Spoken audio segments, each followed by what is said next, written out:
Hello friends, मेरा नाम है सतबीर और आज का पूरा एपिसोड देखने के बाद आपका अपने प्रति, समाज के प्रति और जिंदगी के प्रति पूरा नजरिया ही बदल जाएगा। और ये मैजिक थेरेपी नहीं है, बल्कि ये डॉक्टर ब्रूस लिप्टन की 40 साल की रिसर्च का नतीजा है। उन्होंने 40 साल तक रिसर्च की और उसके बाद उन्होंने दुनिया के सामने और मेडिकल साइंस के सामने जो सच्चाई रखी उसे कोई भी नकार नहीं सका।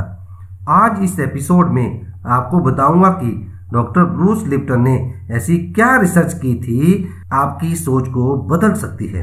डॉक्टर ब्रूस लिप्टन ने बताया है कि हमारा शरीर 50 ट्रिलियन सेल से बना है। 1 ट्रिलियन में 1000 करोड़ होते हैं, यानी कि हमारा पूरा शरीर 50,000 करोड़ सेल से बना है। हर एक सेल के अंदर नेगेटिव वोल्टेज होती है, उसके बाहर पॉजिटिव वोल्टेज होती है, जैसा कि एक घड़ी के सेल में होता है। नेगेटिव और पॉजिटिव कहने का मतलब ये है कि आपके हर एक सेल के अंदर 1.4 वोल्टेज होता है और आपके पूरे शरीर में 50 ट्रिलियन सेल हैं। तो इसका मतलब है कि आपके पूरे शरीर में 700 ट्रिलियन वोल्टेज की इलेक्ट्रिसिटी है, जिसके बारे में हमें पता ही नहीं होता। हम ट्रेनिंग और मेडिटेशन से इस एनर्जी को एक्टिवेट कर सकते हैं और इस एनर्जी को हम हीलिंग के लिए भी यूज कर सकते हैं।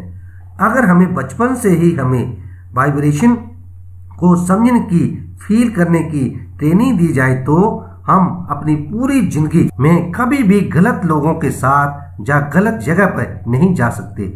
लेकिन हमें सिखाया जाता है कि अपनी फीलिंग को मत फील करो, बल्कि ये देखो कि लोग क्या कह रहे हैं।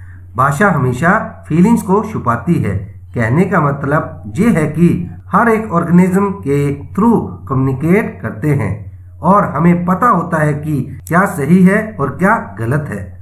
हम इंसानों के अंदर ये सारी शक्तियां होती हैं, लेकिन हमें इन शक्तियों को यूज करना सिखाया ही नहीं जाता।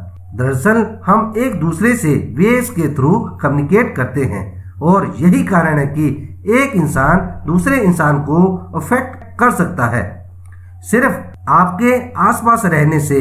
आज फिजिक्स वाइब्रेशन को स्टडी करती है, फिजिकल को नहीं, और क्वांटम फिजिक्स में वेव्स को स्टडी करती है, प्रैक्टिकल को नहीं। हम स्टडी करते हैं कि वेव्स कैसे इंटरफेरेंस करते हैं। सारी वेव्स को एक साथ हम फील्ड कहते हैं। तो आप एटम से बने हैं, तो आप इस फील्ड में हैं। आप हर एक चीज से कनेक्ट करते हो। आप वेव्स को सेपरेट नहीं कर सकते। अब मैं आपको समझाता हूँ कि आपके थॉट बाहर कैसे जाते हैं और आपकी लाइफ को बाहर कैसे इफेक्ट करते हैं। आपने शायद मैग्नेटोएन्सेफेलोग्राफ के बारे में सुना होगा, यानी MEG। ये एक ब्रेन का टेस्ट होता है। इसमें आपके दिमाग पर एक भी वायर नहीं लगाई जाती और आपके दिमाग को बाहर से ही रीड किया जाता है। ये कोई मैजिक नहीं है। आपके थॉट आपके दिमाग के अंदर नहीं होते, बल्कि वो दिमाग के बाहर होते हैं, जिसे हम वेव्स कहते हैं। जैसा कि मैंने आपको बताया था कि हम प्रैक्टिकल नहीं, हम एक वेव्स हैं जो एक दूसरे से कम्युनिकेट करती हैं। कई बार आपने देखा होगा कि कई बार आप किसी के बारे में सोचते हैं, या तो उसी समय उनका फोन आ जाता है, या मैसेज आ जाता है, या फिर ईमेल आ जाता है। क्योंकि जब भी आप किसी के बारे में पॉजिटिव सोचते हो, तो अच्छा सोचते हो, तो हमसे वो कनेक्ट करने की कोशिश करता है। लेकिन ये दोनों तरीकों से काम करता है। अगर आप किसी के बारे में नेगेटिव सोचोगे तो आपको भी वैसा ही नेगेटिव वेव्स मिलेंगी। तो ये आपको समझना होगा कि आपके अंदर जो थॉट्स चलते हैं, जो आपकी जजमेंट होती है लोगों के लिए, वो सिर्फ आपके अंदर ही रहती है, बल्कि दूसरों तक भी पहुंचती है। जिसके बारे में आप सोचते हैं, जब आप अपने आप को देखते हैं तो एक सिग्नल एंटिटी, बल्कि आप 50 ट्रिलियन की कम्युनिटी हो, पर इस कम्युनिटी वर्ड को समझना बहुत ही जरूरी है। हर एक सेल इंटेलिजेंट होता है, पर जब वो कम्युनिटी में होता है तो वो अपनी पर्सनल इंटेलिजेंस खो देता है और सेंट्रल वॉइस को सपोर्ट करता है, ताकि कम्युनिटी एक चीज रिप्रेजेंट कर सके, जिसे हम ऑर्गेनिज्म कहते हैं और इस कम्युनिटी में सेंटर वॉइस को फॉलो करना होता है। अगर सेंटर वॉइस सेल को मरने के लिए कहती है तो सेल मर जाएगा। तो सेंटर वॉइस है क्या? सेंटर वॉइस आपका माइंड है। अब मैं आपको माइंड के दो अलग अलग पार्ट्स के नेचर के बारे में बताता हूँ, क्योंकि कभी कभी माइंड को हमारी लाइफ को कंट्रोल करने में प्रॉब्लम होती है।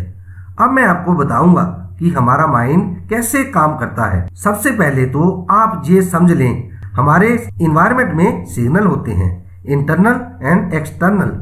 इन्वायरमेंट और हमारे माइंड का काम है कि इन सिग्नल्स को परसीव करना यानी रिसीव करना। इसके बारे में माइंड को सिग्नल को डिकोड करता है यानी इंटरप्रेट करता है और वो सारी इंफॉर्मेशन सेल तक भेज देता है।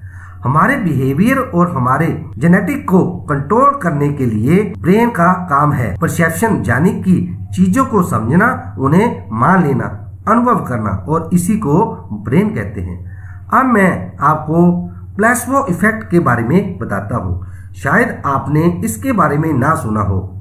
सपोज किसी को कोई बीमारी है और डॉक्टर उसे दवाई के बदले शुगर पिल्स देते हैं और ये कहते हैं कि ये दवाई खाने से आप बिल्कुल ठीक हो जाओगे। और अब आपका ये स्ट्रॉन्ग थॉट और स्ट्रॉन्ग बिलीव हो गया है कि इस दवाई को खाने के बाद बिल्कुल अच्छे हो जाओगे और आप दवाई खाने से कुछ ही दिनों बाद बिल्कुल ठीक हो जाते हो। तो इसका मतलब क्या हुआ? इसका मतलब ये हुआ कि आपको दवाई ने ठीक नहीं किया, आपको आपके थॉट ने ठीक किया है। 1/3 बीमारियां तो आपकी प्लेसबो इफेक्ट से ही ठीक हो जाती हैं। तो प्लेसबो इफेक्ट कब होता है? जब आपकी थिंकिंग पॉजिटिव होती है। क्या होगा जब आपकी थिंकिंग नेगेटिव हो? इसे कहते हैं नेस्बो इफेक्ट। मान लीजिए कोई डॉक्टर किसी इंसान को कहता है कि वो बीमार है और वो बहुत जल्द मरने वाला है। अब वो इंसान डॉक्टर पर विश्वास करेगा क्योंकि वो प्रोफेशनल है, प्रोफेशनल डॉक्टर है, और वो धीरे धीरे उसे विश्वास होना शुरू हो जाएगा कि उसे बीमारी है और वो धीरे धीरे अपने इस विश्वास के साथ बीमार होना शुरू हो जाएगा और बहुत सी जल्द उसकी मृत्यु हो जाएगी। तो उसकी मौत क्यों हुई? बीमारी के कारण नहीं, बल्कि उसकी मौत हुई नेस्बो इफेक्ट के कारण, यानी कि उसकी बिलीव और थॉट के कारण उसने विश्वास कर लिया उसे बीमारी है। और इसी थॉट के कारण आप अपने बच्चों को पॉजिटिव थिंकिंग से बड़ा करें ताकि वो आगे चलकर कभी भी हमेशा पॉजिटिव थिंकिंग ही अपनाएं। वीडियो अच्छा लगे तो प्लीज लाइक, शेयर, कमेंट्स और सब्सक्राइब जरूर करें। Thank you very much.